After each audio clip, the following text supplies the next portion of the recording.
We owe $70 trillion. I understand that, but to walk out a $4 trillion solution, which is basically just a way for the Democrats to avoid dealing with this until 2017. I'm not here to talk about plans to deal with this till 2017. I'm saying we've got a real problem, and I'm tired of Republicans and Democrats Republicans who want to burn the place to the ground, and Democrats, with all due respect, who want to offer a plan that gets it through their end of their second term of their presidency, and then screws me and my kids when it's over. And until we do that, we have to deal with the extraction that is at foot. It is the reason the financial markets are behaving the way they're behaving. That is a mathematical fact. This is not some opinion. This is a mathematical fact.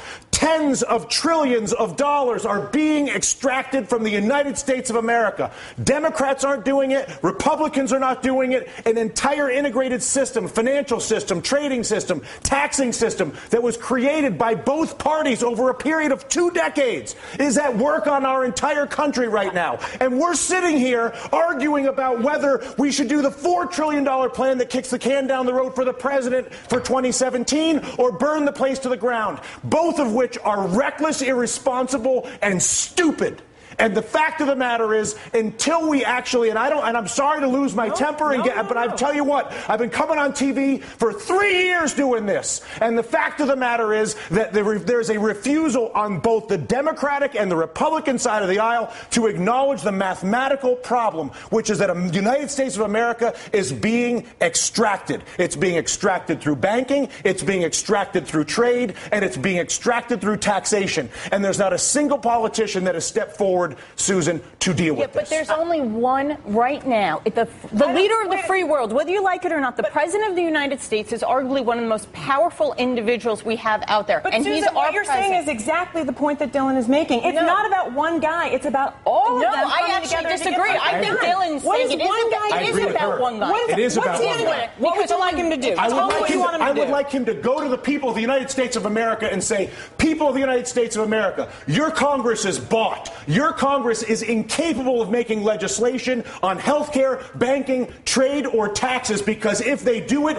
they will lose their political funding, and they won't do it. But I'm the President of the United States, and I won't have a country that is run by a bought Congress. So I'm not going to work with a bought Congress and try to be Mr. Big Guy. I'm working with the bought Congress. I'm going to abandon the bought Congress like Teddy Roosevelt did, and I'm going to go to the people of the United States, and I'm going to say, you've got a bought Congress. And until we get rid of the bought Congress, which is Jimmy Williams' constant point, which is get the money out of politics, and until a president says that's the problem and says he's going to fix it, there is no policy that I can possibly see, no matter how brilliant your idea may be, or your idea, or my idea, or her idea, or your idea at home, is that idea will not happen as long as there's the capacity to basically fire a politician who disagrees with me by taking funding away from him. Is that a fair assessment? Money in politics is the root of all political evil. It is corruption at its worst.